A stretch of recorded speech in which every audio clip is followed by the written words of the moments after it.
যশোরের বাঘারপাড়ায় পুকুরে ডুবে 2 বোন সহ 3 শিশুর মর্মান্তিক মৃত্যু হয়েছে। শুক্রবার দুপুরে জামদিয়া ইউনিয়নের দক্ষিণ পাড়া বাড়ির পাশে একটি পুকুরে গোসল করতে গিয়ে এ ঘটনা ঘটে।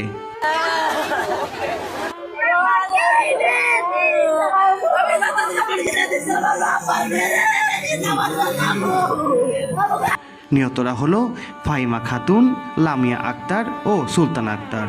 তাদের বয়স 10 থেকে 13 বছরের মধ্যে।